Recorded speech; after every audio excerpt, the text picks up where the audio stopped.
Eles eram uma família suburbana comum, vivendo sua rotina tranquila. Até que o Natal de 1995 trouxe consigo um acontecimento tão inesperado quanto devastador. Algo que transformaria suas vidas para sempre. Na manhã do dia 25 de dezembro de 1995, Robert Smith, de 49 anos, que vivia na cidade inglesa de Yates, acordou às 8h30 da manhã para o que ele pensava que seria um belo dia de Natal com a sua família. Ele passou pelo corredor e percebeu que a porta do quarto de sua filha, Louise, estava aberta. Ao olhar para dentro, o vazio era completo. Louise não estava ali. A sensação de algo terrível prestes a acontecer tomou conta de Robert. Depois de meia hora angustiante de espera, ele e sua esposa, Jill, começaram a ligar para os amigos de Louise em um esforço desesperado para tentar descobrir onde ela estava. Em entrevista, Robert relembrou a noite anterior, 24 de dezembro de 1995.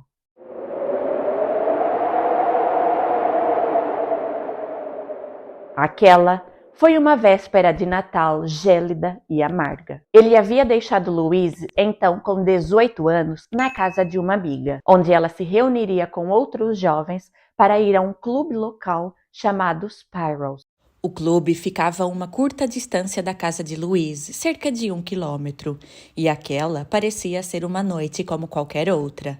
Ela se juntaria aos seus amigos para se divertir e celebrar a noite de Natal. Mas agora, Louise estava desaparecida e seu pai percorria as ruas do bairro, guiado apenas pela esperança de descobrir alguma pista que indicasse onde ela poderia estar. O desaparecimento de Louise era incomum, algo completamente fora de seu caráter. Ela sempre foi uma jovem incrivelmente leal, dedicada à família e aos amigos, o que tornava sua ausência ainda mais misteriosa e incompreensível. Quando o relógio marcou 11 horas da manhã, não restava mais dúvidas. Algo estava errado. Terrivelmente errado. Robert e Jill ligaram para a polícia e, aflitos, relataram o desaparecimento de Louise. As horas seguintes foram preenchidas pelo desespero. Cada toque do telefone, cada som de passos na entrada ou o som de uma porta de carro se fechando reacendiam a esperança de que Louise estivesse voltando. Mas, no fundo, eles já temiam o pior. Ao receber a denúncia de desaparecimento, o departamento de polícia da cidade de Yates imediatamente deu início a uma investigação. Eles foram até o Spirals, o clube onde Louise tinha ido festejar com seus amigos, e perguntaram se no local havia câmeras de vigilância. Mesmo sendo 1995, altura na qual os lugares não eram fortemente monitorados como hoje, o Spirals era sim equipado com câmeras de vigilância. Os policiais pediram então para Robert e para Jill para assistir às imagens e verificar se eles viam o momento no qual Louise deixou o clube. Os pais de Louise passaram o dia 26 de dezembro de 1995 assistindo às imagens de câmera de segurança, à espera do momento no qual a jovem de 18 anos apareceria na gravação. As imagens eram de baixíssima resolução e eles viram e reviram as gravações inúmeras vezes sem conseguir identificar Louise. Até que, finalmente, lá estava ela. Eles conseguiram identificar Louise saindo sozinha do clube por volta da 1 da manhã. Ela não estava acompanhada por nenhum de seus amigos, mas como mencionado, o clube ficava a uma curta distância de sua casa. E além disso, era véspera de Natal. As ruas da cidade estavam cheias de pessoas. A gravação confirmava que Louise havia deixado o local sozinha e, estando ela desaparecida, algo terrivelmente sinistro aconteceu enquanto ela caminhava desde o clube até a sua casa. Como aquela era uma cidade extremamente pacífica e acontecimentos macabros não aconteciam, os policiais começaram a cogitar a hipótese de que a jovem garota havia desaparecido voluntariamente ou até mesmo cometido suicídio. Os seus familiares disseram que essa teoria era absurda, pois, apesar de nunca sabermos o que se passa na mente e no coração das outras pessoas, não havia absolutamente nada que indicasse que Louise estava descontente com sua vida. Muito pelo contrário. Ela estava extremamente empolgada, pois há pouco tempo tinha terminado o ensino médio, começado a trabalhar e estava finalmente recebendo seu próprio dinheiro. Além disso, sua vida social era extremamente saudável. Louise tinha um círculo de amigos próximos com quem saía frequentemente para comer, conversar e se divertir.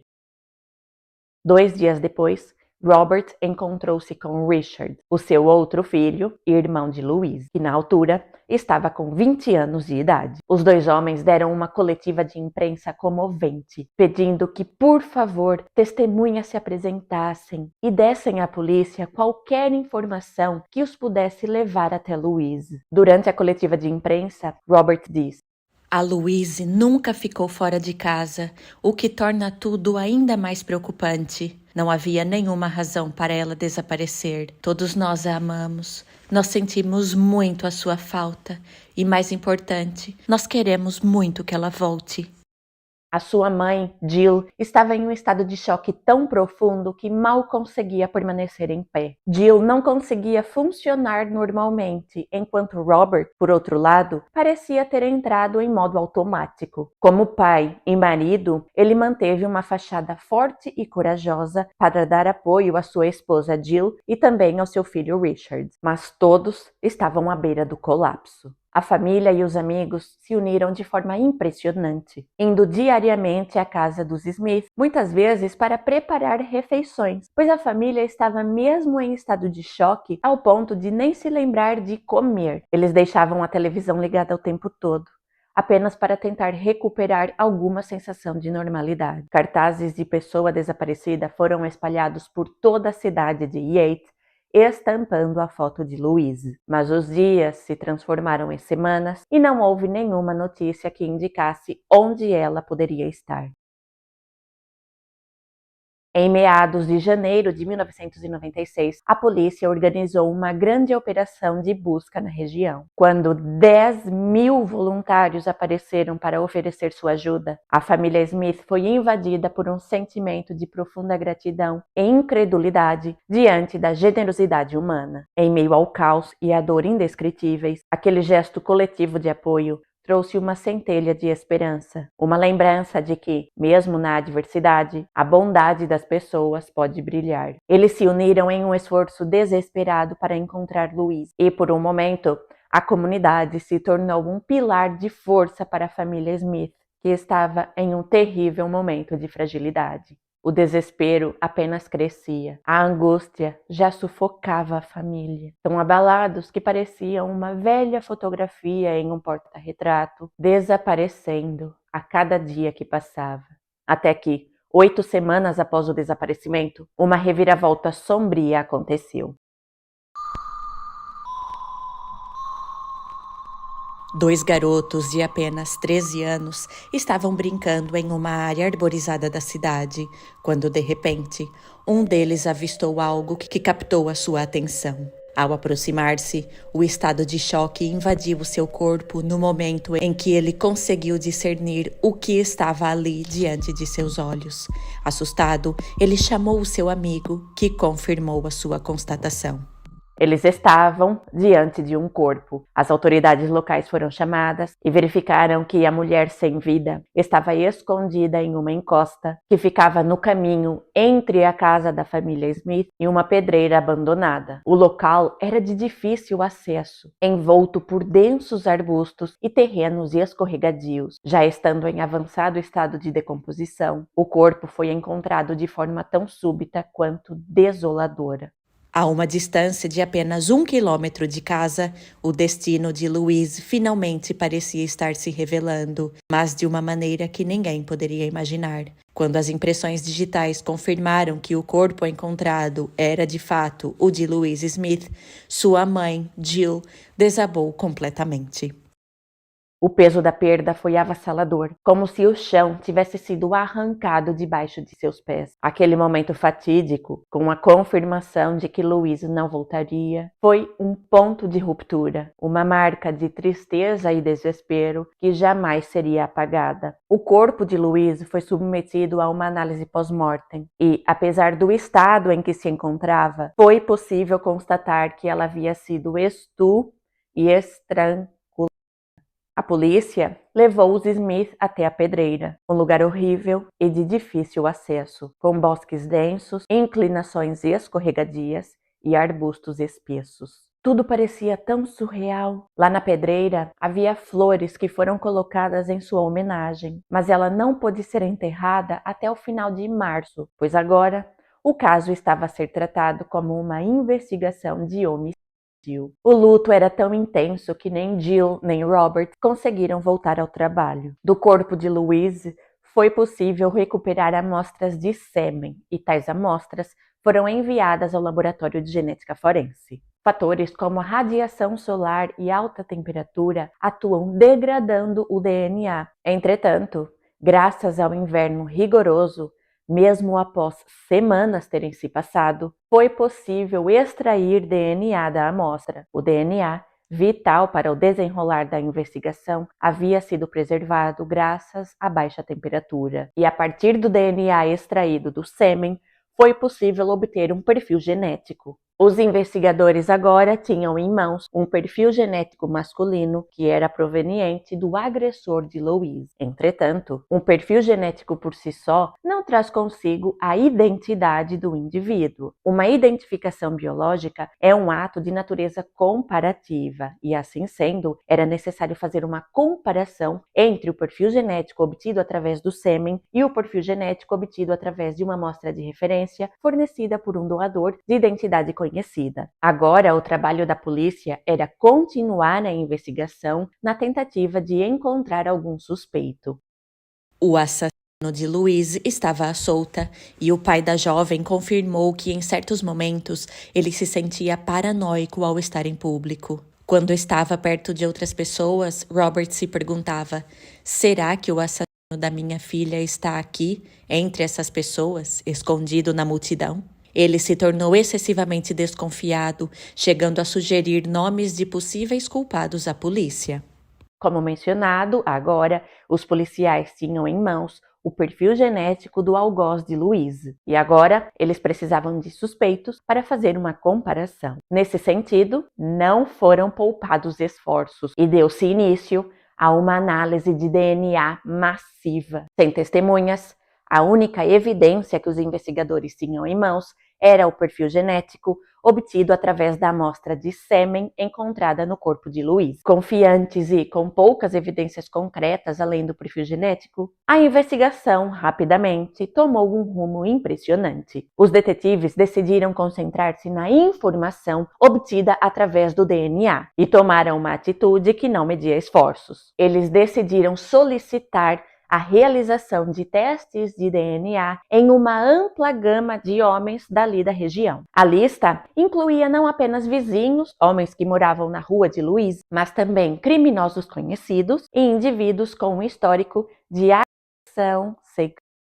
Um a um, eles foram convocados e forneceram uma amostra biológica que foi enviada ao laboratório de genética forense. No laboratório, foram obtidos os perfis genéticos na esperança de encontrar uma correspondência. A dimensão da operação era colossal. Ao todo, 4.500 homens tiveram uma amostra de DNA coletada e analisada, um esforço que custou cerca de 200 mil libras, drenando recursos e testando a paciência de todos os envolvidos. A cada indivíduo excluído através da análise de DNA, a investigação parecia ser empurrada mais profundamente para um labirinto de incerteza. O esforço inicial resultou na identificação de vários suspeitos, mas à medida que não havia correspondência de DNA e álibis eram confirmados, um a um, todos os suspeitos foram sendo excluídos. O padrão de falsas pistas se repetia, aumentando a frustração dos investigadores e o desespero da comunidade. No entanto,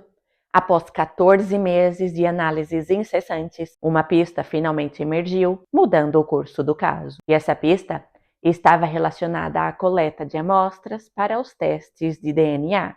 As evidências começaram a apontar para um nome: David Frost. Na altura do ocorrido com Louise, David tinha 22 anos de idade e era estudante de engenharia civil na cidade de Guildford.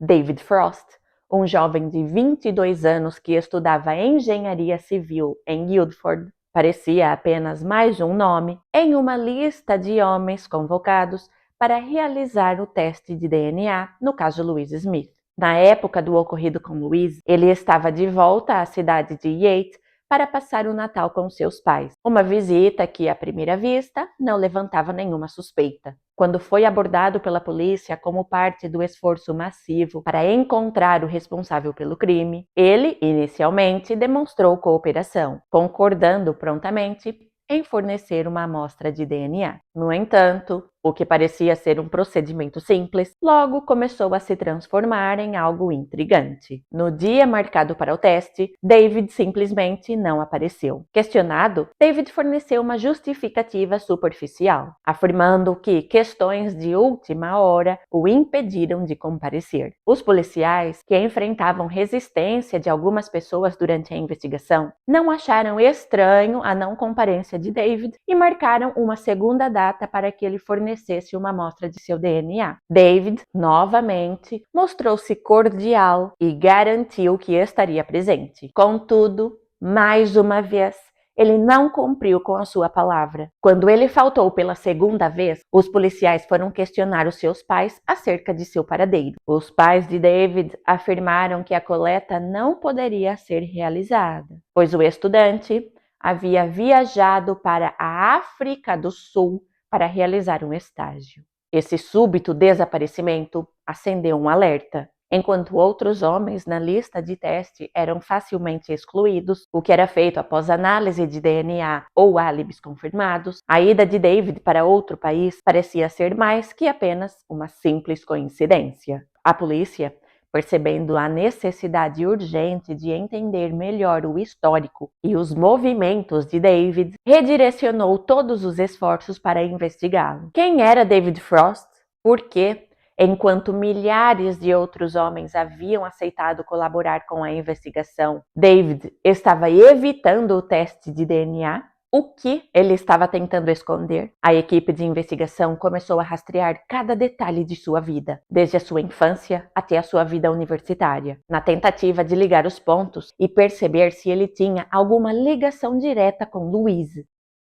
Conforme as peças do quebra-cabeça começaram a se encaixar, ficava cada vez mais claro que a saída de David Frost para fora do país não era um simples acaso, e que a resposta para o mistério de Louise poderia estar diretamente relacionada a ele. Em abril de 1997, a polícia britânica, com a ajuda das autoridades sul-africanas, enviou um kit para a coleta de amostra de DNA, para que assim uma amostra biológica do suspeito fosse coletada na África do Sul e enviada até a Inglaterra. Essa ação, que exigiu coordenação internacional, era mais uma tentativa de fazer justiça por Louise, a jovem de 18 anos que, após ter saído para celebrar a noite de Natal com seus amigos, não voltou para casa. O tempo parecia um inimigo implacável, esfriando esperanças e obscurecendo a memória dos acontecimentos. Contudo, a verdade, como um espectro persistente, não poderia ser apagada nem ignorada. Após meses de trabalho exaustivo e análises cuidadosas, o que antes era apenas uma pista entre tantas, algo que quase se perdera no vasto mar de dados e suspeitos, finalmente emergiu como a peça-chave do quebra-cabeça. O teste de DNA realizado na amostra fornecida por David Frost era uma etapa inicialmente tratada como mera formalidade, mas o teste trouxe a revelação que todos aguardavam. O material genético encontrado no corpo de Louise correspondia, de forma irrefutável, ao de David Frost.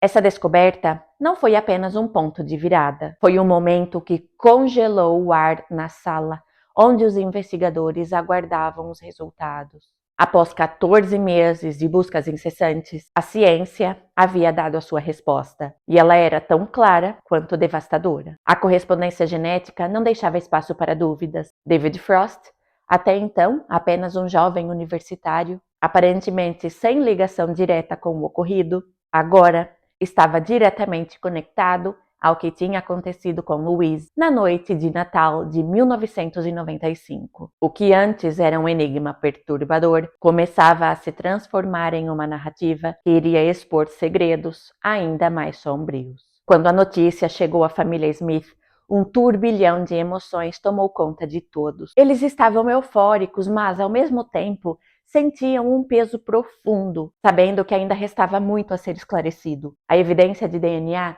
era incrivelmente forte, apontando para a culpa de David Frost. E isso representava uma identificação direta e inegável. David Frost era um monstro responsável por tirar a vida de Louise Smith. Com essa prova crucial em mãos, a polícia finalmente tinha o suspeito que tanto buscava. O próximo passo era óbvio: prendê-lo e levá-lo à justiça. Mas essa etapa revelou-se muito mais desafiadora que o esperado. David Frost estava na África do Sul e a situação legal criou um empecilho significativo. Naquela época, em 1997, a polícia sul-africana não poderia prendê-lo pelo acontecido com Louise, já que o crime havia ocorrido fora do país. Paralelamente, as autoridades britânicas não podiam simplesmente exigir a sua extradição. Isso porque o Reino Unido ainda não tinha um tratado de extradição com a África do Sul, um fato que só seria alterado anos depois, em 2003, com a entrada em vigor da Lei de Extradição Britânica. Com essas restrições, a polícia se via sem autoridade legal para prender David Frost em solo sul-africano e sem meios para trazê-lo de volta ao Reino Unido por vias formais. Diante desse cenário, os investigadores entraram em desespero. Mas motivados a fazer justiça por Louise, eles decidiram fazer a única coisa que estava ao seu alcance: ir até a África do Sul e tentar convencer David Frost a retornar voluntariamente ao Reino Unido e enfrentar as acusações. Convencer um homem acusado de assassinato a se entregar era um plano ousado, para não dizer impossível, mas era a única chance que os investigadores tinham e eles precisavam tentar. Assim, 2 investigadores diretamente envolvidos no caso viajaram até a África do Sul. Ao chegar, eles localizaram David Frost e solicitaram um encontro. Durante a conversa, explicaram-lhe a situação. Eles deixaram claro que não tinham autoridade legal para prendê-lo ali, mas informaram que possuíam provas de DNA que o conectavam diretamente ao assassinato de uma jovem na noite de Natal de 1995. Eles então pediram a David Frost para retornar voluntariamente ao Reino Unido para que o caso pudesse ser resolvido. David disse que iria refletir sobre o assunto. Ele pegou no telefone e ligou para o seu advogado no Reino Unido. Os momentos foram de tensão. Os investigadores ficaram ali na sala, angustiados à espera de uma resposta. Após alguns minutos conversando com seu advogado por telefone, David Frost retornou e, surpreendentemente, disse que sim, regressaria ao Reino Unido. 2 dias depois, David embarcou em um voo com os detetives e assim que pousaram no aeroporto, em Londres, ele foi imediatamente preso sob suspeita do assassinato de Louise Smith, ocorrido no Natal de 1995. Após a prisão, David Frost foi levado a uma delegacia para ser interrogado. Os policiais que o interrogaram ficaram surpresos com o comportamento do suspeito. Ele era educado, articulado, inteligente e, de certa forma, a sua companhia era muito agradável. Era difícil conciliar aquela personalidade com a imagem de um homem frio e calculista, capaz de cometer um ato tão brutal contra uma jovem inocente. Essa aparente contradição adicionava mais uma camada de mistério à já sombria história de Louise Smith. Mas não se esqueça que, apesar da fachada calma e racional de David, havia a evidência genética que falava mais alto que qualquer impressão pessoal. Ele estava agora nas mãos da justiça, e a longa busca por respostas parecia finalmente estar chegando ao fim. Após ser levado sob custódia, David Frost foi submetido a longos e detalhados interrogatórios. No início, ele negou qualquer envolvimento no ocorrido com Louise. Ele admitiu que a tinha visto na véspera de Natal e que até conversou brevemente com ela, mas insistiu que a sua interação se limitou a isso. Ele negou enfaticamente qualquer conexão com sua morte e manteve essa história por um período de tempo. Conforme os interrogatórios avançavam, a pressão aumentava e David Frost começou a alterar o seu relato. Ele acrescentou detalhes importantes, admitindo que, de fato, havia passado mais tempo com Louise naquela noite. Segundo sua nova versão, eles se encontraram em um estacionamento próximo à boate Spirals e, após conversarem por um tempo, decidiram ir juntos até a pedreira local, onde planejaram ter um contato íntimo. David Frost afirmou que, ao chegarem à pedreira, iniciaram o ato, mas algo deu terrivelmente errado. Ele alegou que, durante o encontro, Louise começou a entrar em pânico, chorando e gritando de maneira incontrolável. Ele disse que tentou acalmá-la, mas sem sucesso, e que, em estado de choque, colocou a mão sobre a boca dela na tentativa de fazê-la parar de gritar. Quando finalmente retirou a mão, Louise estava em silêncio. Não porque tinha se acalmado, mas sim porque estava morta. Assim, David Frost admitiu ter sufocado Louise até a morte, mas de maneira acidental. Mesmo enquanto admitia ter causado a morte de Louise, David Frost insistiu que não tinha intenção de matá-la, descrevendo o ocorrido como um trágico acidente. Ele afirmou que, após perceber o que havia feito, entrou em pânico e fugiu do local, deixando o corpo de Louise na pedreira. Essa defesa inicial de David foi um duro golpe para a família da jovem. O fato dele ter a audácia de negar sua culpa, ainda mais tentando distorcer os fatos de maneira tão fria, apenas aumentou a repulsa que todos sentiam por ele. O sofrimento da família se intensificava, agora não apenas pela perda irreparável, mas também pela tentativa dele de transformar a tragédia em uma distorção da verdade. A luta pela justiça por Louise estava finalmente tomando contornos de realidade, e o destino de David Frost estava prestes a ser decidido. Essa versão dos fatos, embora chocante, não convenceu a polícia. Para os investigadores, a história de David Frost era cheia de lacunas. Se a morte realmente tivesse sido acidental, por que ele não procurou ajuda imediatamente? Por que ele deixou Louise lá para se decompor, obrigando a sua família a permanecer durante 2 meses sem saber sobre o seu paradeiro ou sequer o que tinha acontecido com ela? Para a polícia, esses fatos sugeriam premeditação e um desrespeito absoluto não só pela vida de Louise, como também pelo sofrimento dos seus familiares. Assim, David Frost foi finalmente acusado de assassinato.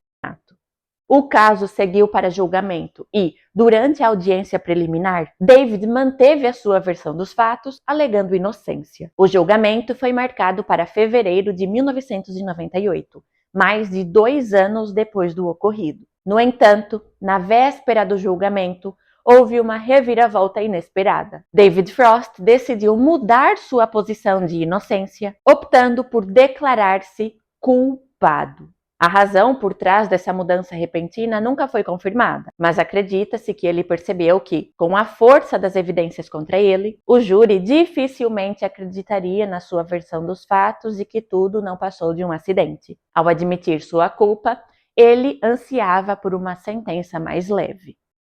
Com sua confissão, o julgamento foi cancelado e David foi automaticamente condenado. O juiz responsável pela sentença descreveu o crime como um ato maligno e ressaltou a brutalidade de David ao tirar a vida de Louise Smith nas primeiras horas do dia de Natal de 1995. Como consequência, David Frost foi condenado a cumprir uma pena de prisão perpétua. O caso de Louise Smith encerrou-se com a condenação de seu assassino, mas as cicatrizes deixadas na comunidade e na família da jovem permanecem. A confissão de David, embora tenha poupado o sofrimento de um julgamento, jamais poderá apagar a dor e o horror de seus atos naquela fatídica noite. David Frost foi condenado à prisão perpétua, mas 10 meses após a sua sentença ser anunciada, o juiz determinou que David Frost seria elegível para cumprir o restante de sua pena em liberdade condicional após cumprir um mínimo de 14 anos de prisão. Esse veredito foi um golpe duro para a família Smith. A frustração e o desgosto tomaram conta de Jill e de seu marido. O que mais horrorizou foi o baixo valor atribuído à vida de Louise. Os pais da jovem sentiam que David Frost merecia morrer pelo que tinha feito. Uma vida por uma vida. Agora, com a possibilidade dele sair da prisão em 2011 e 2012, tornava a situação insuportável. Eu não mencionei, mas, apesar de não ter ficado claro o porquê, David foi apenas acusado de ter tirado a vida de Louise. Ele não sofreu nenhuma acusação de estupro. Talvez porque tenham julgado que não havia evidências o suficiente para afirmar que o encontro íntimo que aconteceu entre os dois tenha ocorrido de maneira forçada. Eu ressalto que Louise não conhecia David. O que se sabe é que ela saiu do clube sozinha e no trajeto até a sua casa, David Frost encontrou-a e levou-a até a pedreira. Atualizando a situação, David Frost cumpriu apenas mais 2 anos em relação à sua pena mínima. Ele ficou em regime fechado durante 16 anos e, a seguir, saiu em liberdade condicional. E isso aconteceu em meados de 2014, altura na qual ele estava com cerca de 40 anos, ou seja, ainda tinha uma boa parte de sua vida para viver, algo que, infelizmente, Louise não pôde fazer graças aos atos realizados por David. Os pais de Louise afirmam que, após o ocorrido com a jovem, eles passaram a desejar que a pena capital fosse reinstaurada no Reino Unido, algo que antes jamais quiseram, mas mudaram de opinião após a vida de Louise ter sido brutalmente interrompida e eles passarem a viver em dor profunda. Eles afirmaram que era justo a vida de David ser interrompida, assim como ele havia feito com a vida de Louise. Robert disse: se as pessoas que se opõem à pena capital pudessem ver o estado miserável no qual David Frost deixou a minha família, eles iriam compreender o que nós sentimos. O fato de não ter havido um julgamento deixa uma sensação amarga, um sentimento de que algo crucial ficou sem resposta e não foi esclarecido. O processo do julgamento é muito importante para as vítimas, quando estamos falando de casos que não são casos de homicídio, e também para as suas famílias. Isso porque durante o julgamento, uma vítima ou os familiares de uma vítima que teve a sua vida interrompida têm a oportunidade de estar ali, frente a frente com o suposto culpado. E isso lhes dá a chance de compreender e muitas vezes de confrontar tal indivíduo. David Frost, ao declarar-se culpado, escapou sem ser interrogado. E com isso, a família de Louise nunca saberá com certeza o que realmente aconteceu naquela fatídica noite. A dúvida permanece como uma sombra que os persegue, deixando um espaço vazio na história de Louise.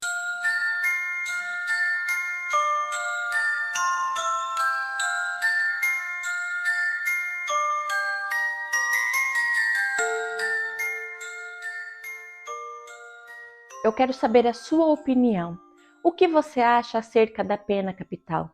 Você acredita que é justo a lei de talião, olho por olho, dente por dente? Ou você acha que o objetivo do sistema prisional é fazer com que as pessoas se recuperem e sejam capazes de voltar a viver em sociedade de forma a não colocar em risco a segurança ou até mesmo a vida das outras pessoas? Eu quero muito ler a sua opinião aqui nos comentários.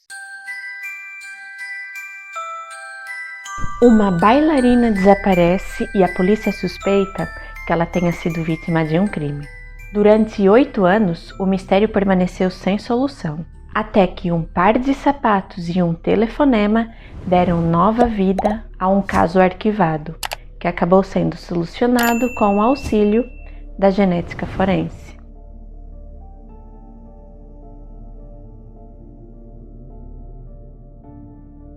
Filha de Mary Jean Busken e Bud Busken, Jewel Jean Busken, mais conhecida como Julie, nasceu em 24 de outubro de 1975, em Benton, uma cidade que atualmente tem cerca de 35 mil habitantes, localizada no estado norte-americano de Arkansas. O sonho de Julie sempre foi ser uma bailarina, e o seu objetivo profissional era ter um estúdio de dança onde ela ensinaria crianças a dançar balé, e ela queria muito ter como alunos crianças com necessidades especiais. Em 1993, ao terminar o ensino médio, Julie se mudou do Arkansas para Oklahoma, um estado vizinho do seu, para estudar dança e se especializar em balé. Em 13 de dezembro de 1996, aos 21 anos de idade, Julie concluiu seu bacharel em dança com chave de ouro, fazendo uma apresentação brilhante de O Lago dos Cisnes. Ela já tinha planos para essa nova etapa de sua vida: voltar ao Arkansas e fazer um mestrado em ensino de dança, para a seguir abrir o seu próprio estúdio. No dia 20 de dezembro de 1996, os seus pais dirigiram do Arkansas até Oklahoma para ajudar Julie a mudar os seus pertences de volta para o Arkansas. Ansiosos por terem a filha de volta em casa e extremamente felizes por passarem o Natal juntos. Mas quando eles chegaram ao apartamento de Julie, ela não estava lá, e o seu carro também não estava no lugar onde ele costumava ficar estacionado. Um policial então dirigiu-se na direção dos pais de Julie e perguntou se eles eram os Buskens. E após o pai de Julie dizer que sim, o policial disse-lhe para contactar o departamento de polícia, pois Julie estava desaparecida.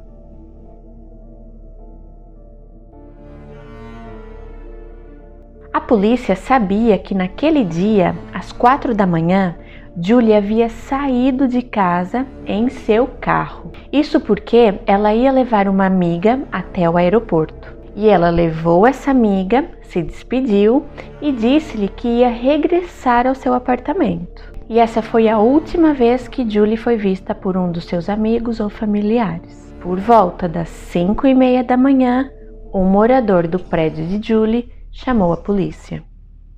Norman 911.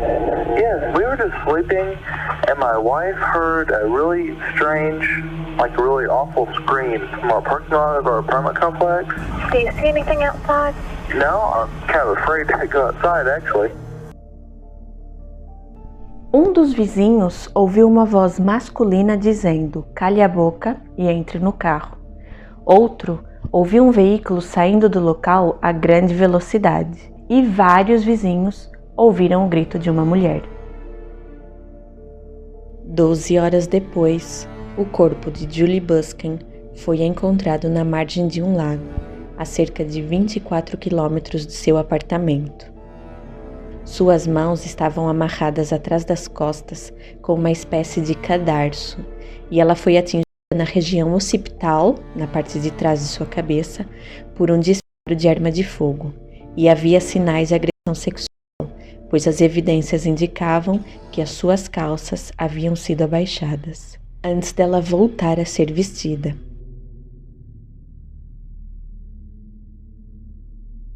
A Julie tinha muitos amigos na universidade, e a polícia entrevistou o maior número possível deles para ver se alguém tinha alguma informação útil. Ela não tinha namorado, pois dedicava todo o seu tempo aos estudos. O seu apartamento estava em perfeita ordem e não havia sinais de luta, arrombamento ou qualquer tipo de confronto físico. O seu carro foi encontrado a apenas um quarteirão de distância do seu apartamento. O carro foi periciado e no seu interior, na região do assoalho, foi encontrada uma areia avermelhada, que à primeira vista se parecia a areia que estava presente à volta do lago onde o corpo de Julie havia sido encontrado. Isso pareceu muito estranho porque quem quer que a tenha levado decidiu trazer o seu carro de volta.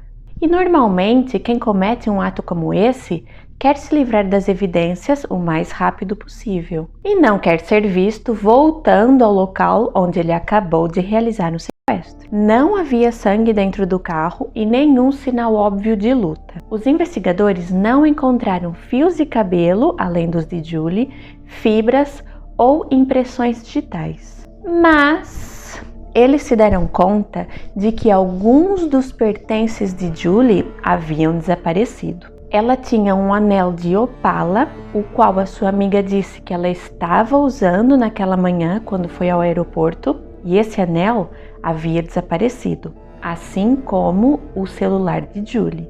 Os seus registros telefônicos indicavam que alguém tinha utilizado o seu celular após a sua morte para fazer 2 chamadas, uma para a previsão do tempo e outra para um número que não existia. No lago, os investigadores descobriram possíveis evidências visíveis na areia perto do local onde o corpo de Julie foi encontrado. Essas evidências consistiam em 2 conjuntos de pegadas na areia indo em direção ao lago, mas apenas um desses conjuntos voltava em direção ao carro. As pegadas que apenas iam até o lago combinavam com as solas das botas de Julie. Já o outro conjunto, que ia e voltava, era desconhecido e muito provavelmente pertencia à pessoa que levou Julie até o lago. Um vento forte soprou areia nas pegadas, desintegrando parte do padrão das impressões. Mas mesmo assim, os analistas encontraram um padrão identificável consistente com um tênis de corrida masculino Nike tamanho 40. E agora a Nike entra nessa história.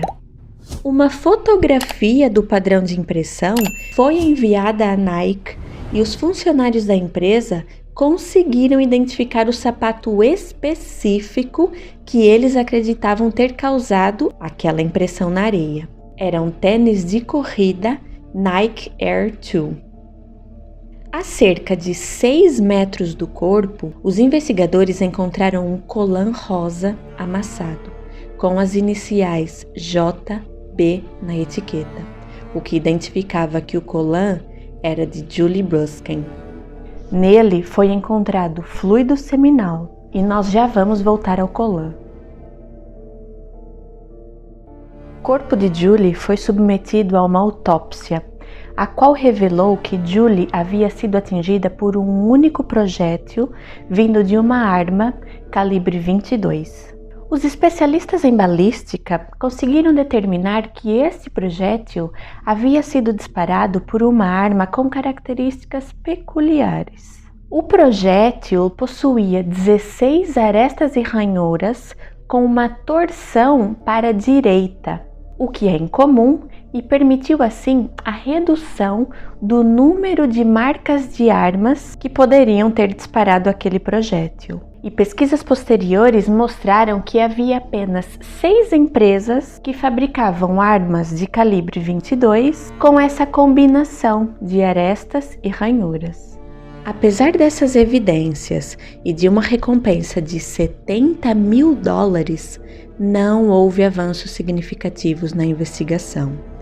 E enquanto a identidade do indivíduo não fosse descoberta e ele não fosse capturado, não só a família de Julie ficava sem justiça, como também as mulheres daquela comunidade estavam sujeitas a serem vítimas desse agressor.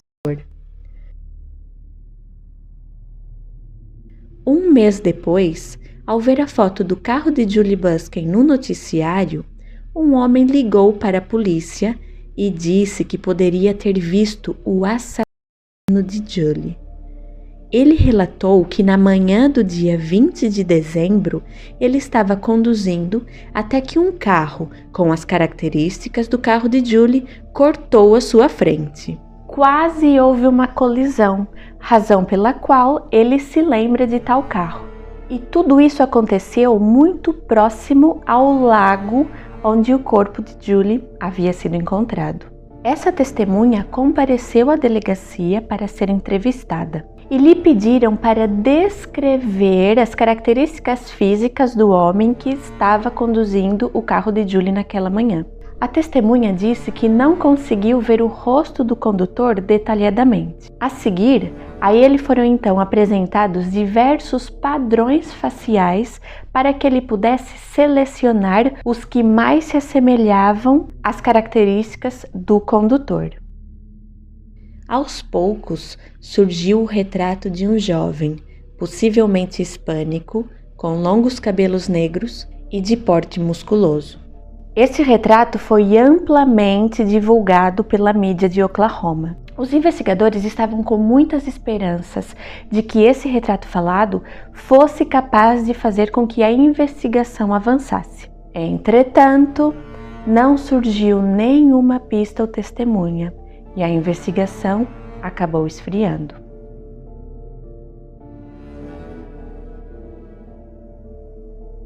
Quatro anos e meio depois do ataque a Julie, a polícia recebeu uma carta que o surpreendeu.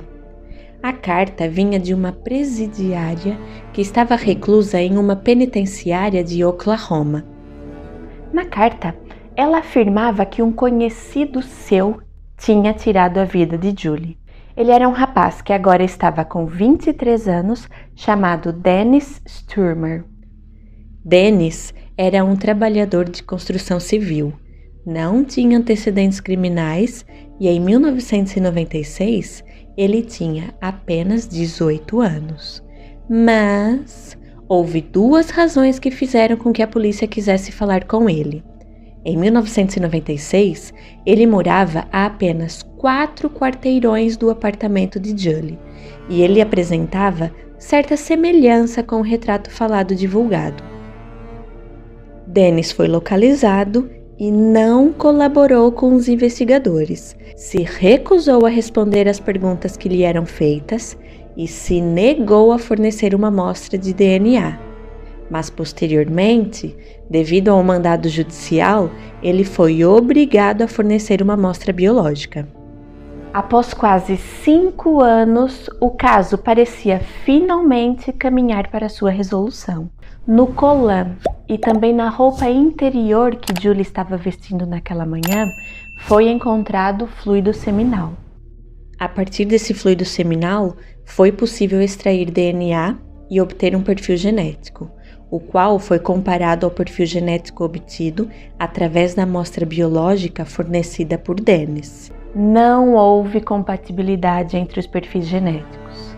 Dennis não era o agressor de Julie. Apesar do perfil genético de Dennis não ser exatamente igual ao perfil genético do agressor de Julie, para alguns dos marcadores genéticos, o perfil de Dennis apresentava os mesmos alelos que o perfil genético do agressor de Julie, o que sugeria que Dennis podia ter algum vínculo genético com o agressor. O irmão de Dennis forneceu uma amostra biológica, a partir da qual foi extraído o DNA e foi obtido seu perfil genético. As análises de DNA indicaram que o irmão de Dennis também não era o agressor de Julie.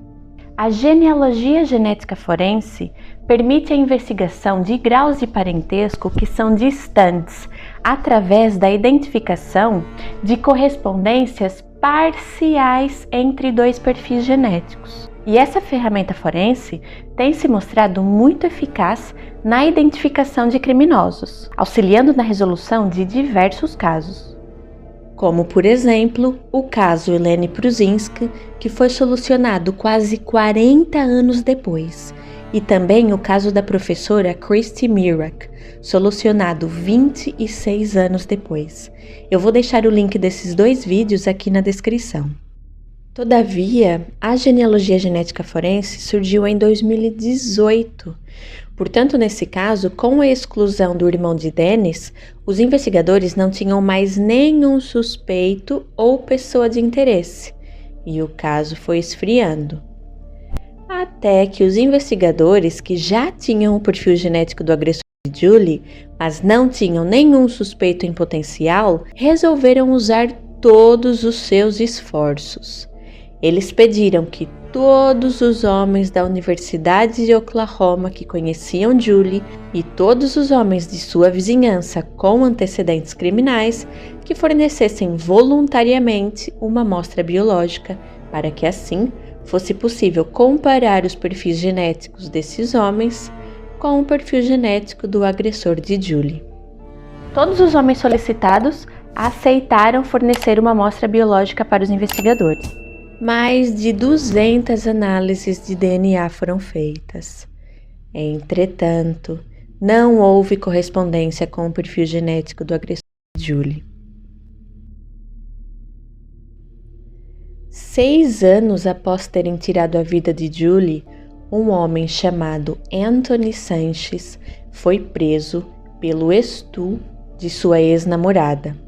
Como acontece com criminosos sexuais, Sanches forneceu sua amostra de DNA para que o seu perfil genético fosse depositado na base de dados de agressores. Enquanto isso acontecia, os investigadores notaram alguns fatos curiosos sobre o passado de Sanches. Em 1996, ele morava a apenas 1 quilômetro do apartamento de Julie.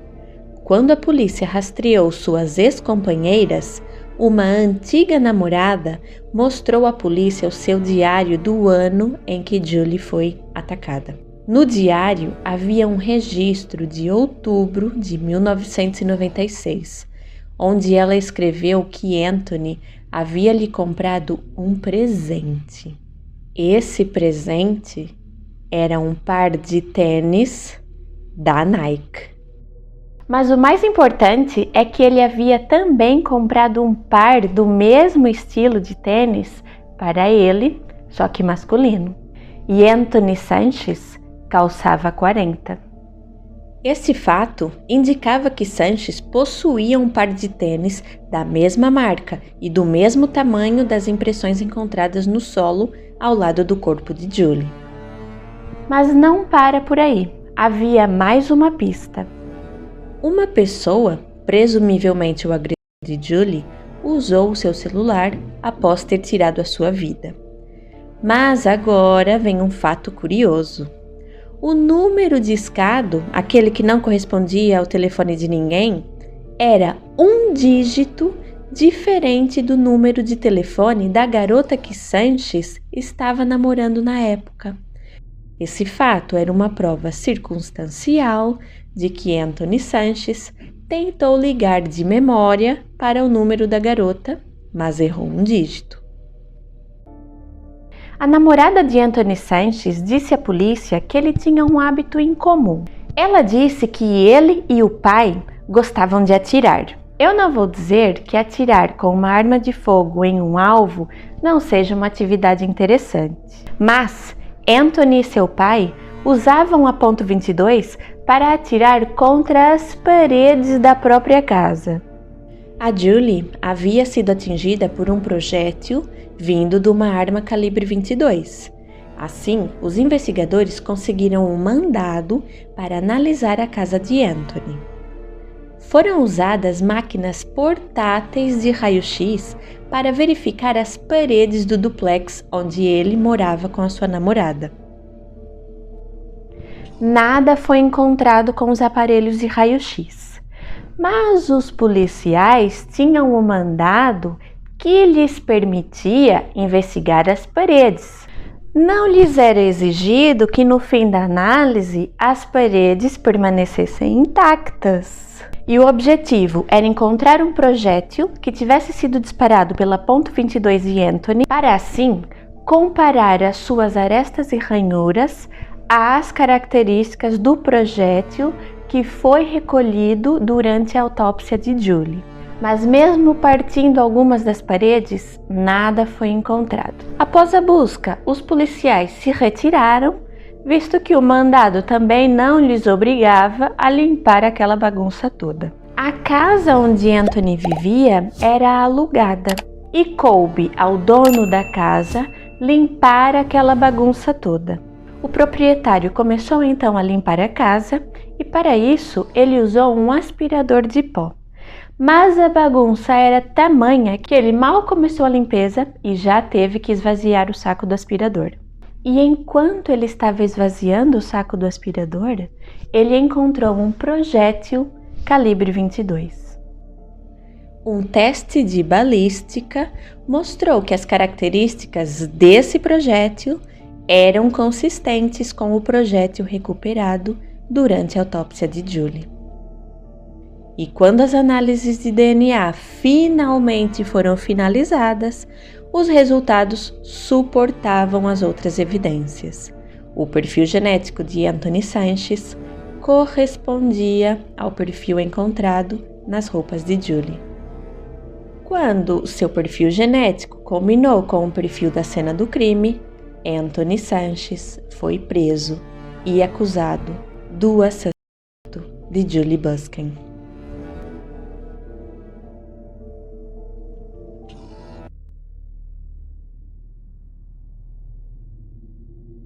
Anthony Sanches tinha 18 anos em 1996 e morava a apenas 1 quilômetro do apartamento de Julie. Os promotores disseram que Sanches era um ladrão e nas primeiras horas de 20 de dezembro de 1996 ele estava roubando presentes de Natal de carros estacionados. Foi quando ele viu Julie Busken, que havia acabado de deixar uma amiga no aeroporto. Os investigadores acreditam que Sanches sequestrou Julie sob a mira da sua arma calibre 22, forçou-a a voltar ao seu carro e a fez dirigir 24 quilômetros até o lago, onde ele a agrediu sexualmente e tirou a sua vida.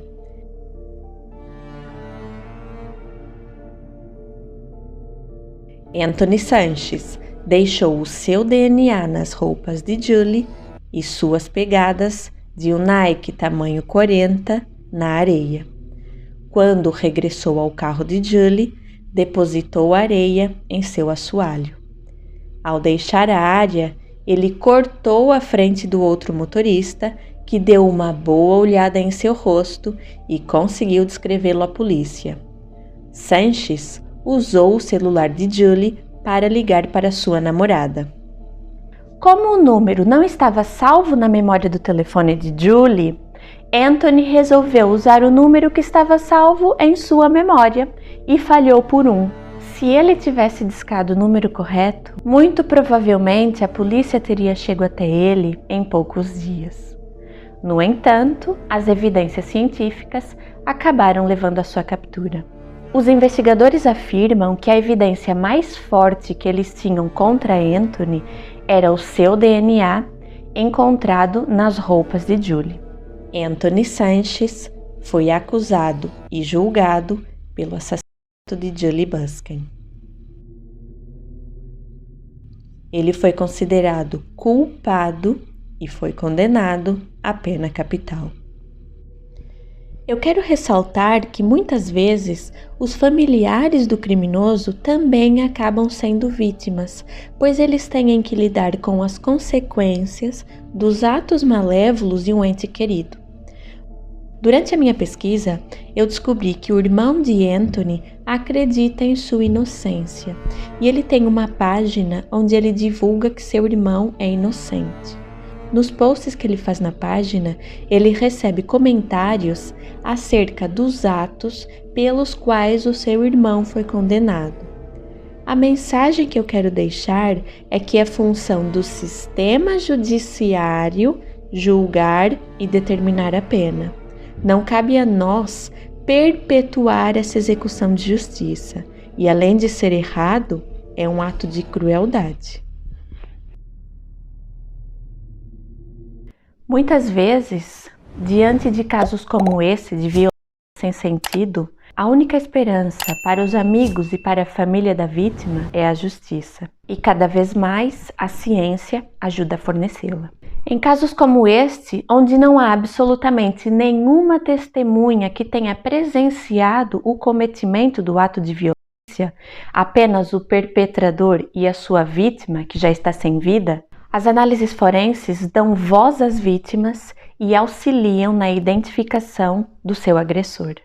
Este foi mais um caso solucionado com o auxílio da genética forense. Eu espero que você tenha gostado do caso de hoje. Caso tenha gostado, peço que deixe aqui o seu like e que se inscreva no canal e ative o sininho para que assim o YouTube te avise todas as vezes que eu postar um vídeo novo por aqui. Deixo o meu muito obrigada por você ter assistido esse vídeo até o final. Um grande abraço e até a próxima.